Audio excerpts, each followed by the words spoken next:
Alright, so now we have two different examples. We have a mesh that is combined and a mesh that has three separate objects.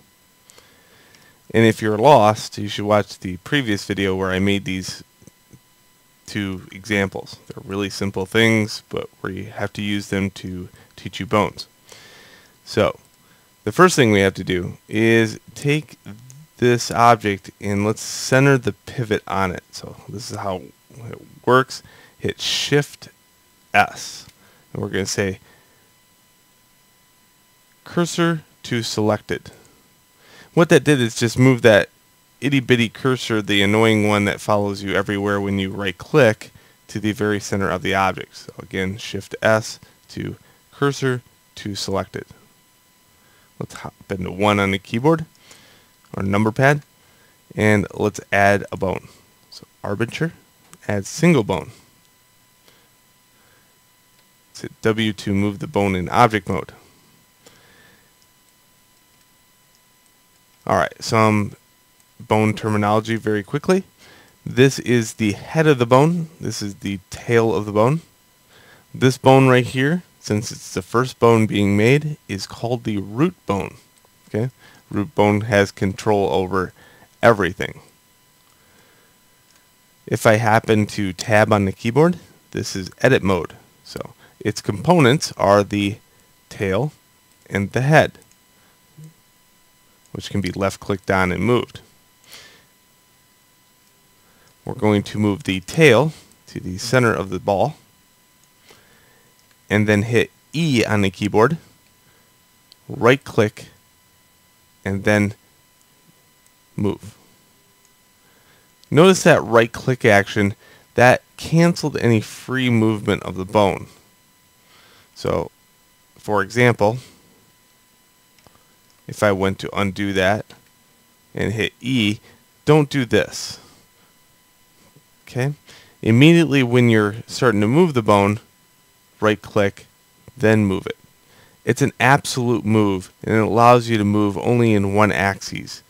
The other way is kind of free axes, so you can't place it perfectly in a straight line.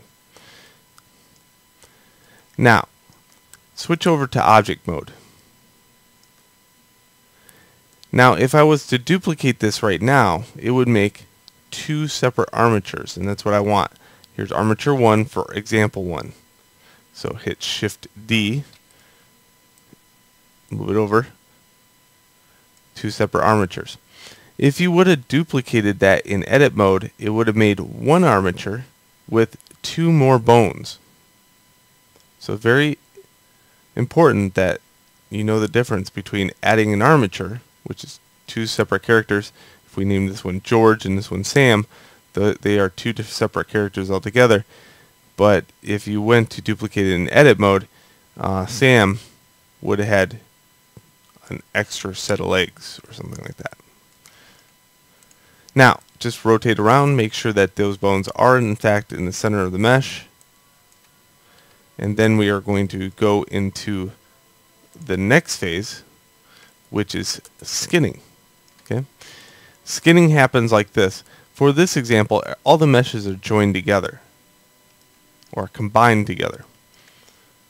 So you grab the skin, grab the bone, and hit Control P to go to automatic weights.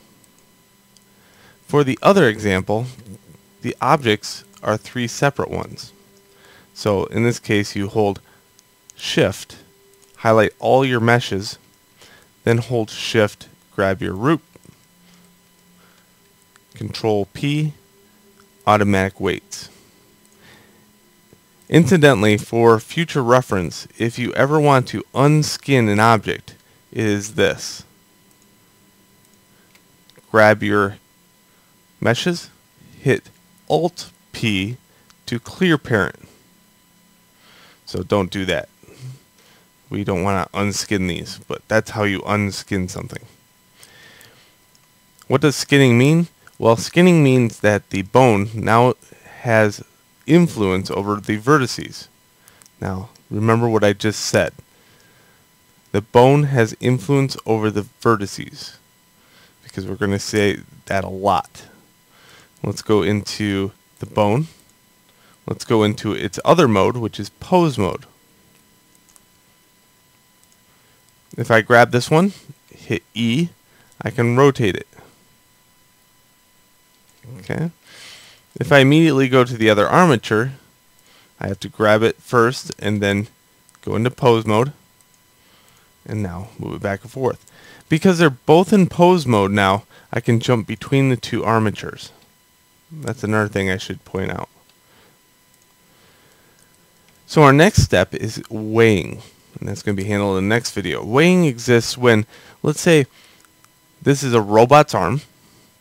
The top of the arm is made of solid steel. The ball is made of solid steel. The bottom is made of solid steel. When I move this, that would not deflate if that ball was solid steel. Same with this example. Notice they both have problems. This one has some problems that are a little bit different than this one. And it all happens because I have chosen to have this one joined and this one three separate objects. Alright, let's move on to the next video where we're going to look at weighing and what that means with the two different examples.